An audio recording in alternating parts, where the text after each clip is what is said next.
दोस्तों, एक ऐसा आइलैंड जिसमें कभी लोग रहा करते थे, लेकिन अब ये 45 साल से वीरान पड़ा है।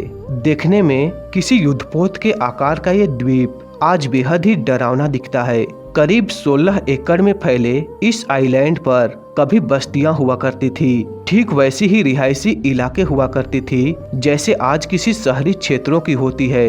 वैसे ही स्कूल और वैसे ही अस्पताल हुआ करते थे।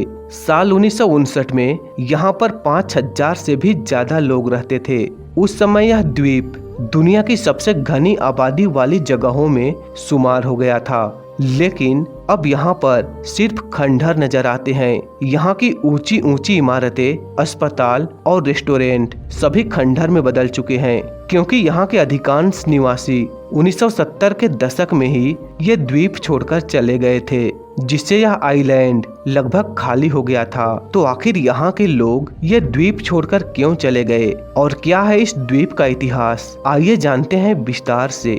दरअसल दोस्तों, हम बात कर रहे हैं जापान के शहर नागासाकी के तट पर स्थित हाशिमा आइलैंड की, जिसे बेटलशिप आइलैंड के नाम से भी जाना जाता है।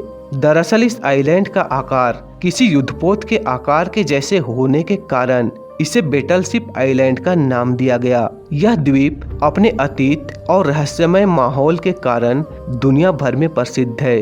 दोस्तों, आपको बता दें कि 19वीं सदी में इस द्वीप पर कोयले के भंडार की खोज हुई और कोयले की बढ़ती मांग ने इस द्वीप को एक व्यस्त औद्योगिक केंद्र बना दिया, जहां 1887 से लेकर 1974 तक कोयले के खनन का काम हुआ। और कोयले के खनन के वक्त लोगों की सुविधा के लिए यहाँ पर ऊंची ऊंची इमारतें बनाई गई। इन इमारतों की संरचना इतनी घनी थी कि द्वीप एक तैरते हुए शहर जैसा लगता था। ये इमारतें इतनी घनी और ऊंची इसलिए थी ताकि सीमित जगह में अधिक से अधिक लोगों को रहने की जगह मिल सके। और दूसरे विश्व युद्ध के दौरान द्वीप पर कोयले के उत्पादन में बहुत तेजी आई, लेकिन युद्ध के बाद पेट्रोलियम के बढ़ते उपयोग के कारण कोयले की मांग कम हो गई और इस आइलैंड पर कोयले का खनन भी बंद हो गया, जिसके कारण यहाँ पर रहने वाले लोग यहाँ से पलायन करने को मजबूर हो गए। खदान में काम करने वाले मजदूर इसी आइलैंड पर रहते थे,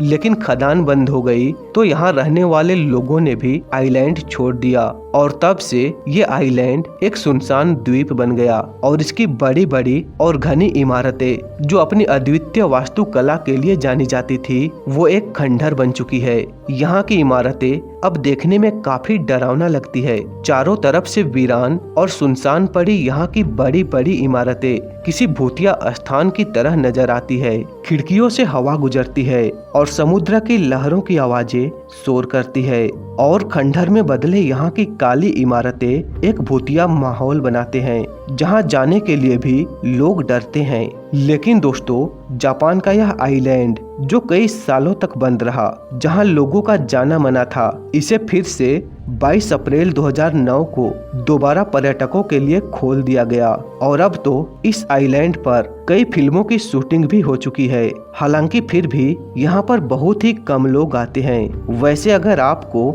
ऐसे स्थानों पर जाने का शौक है तो आप यहाँ आकर इस आइलैंड के अतीत के बारे में जान सकते हैं और इसकी खूबसूरत लेकिन भूतिया वास्तुकला का आनंद ले सकते हैं।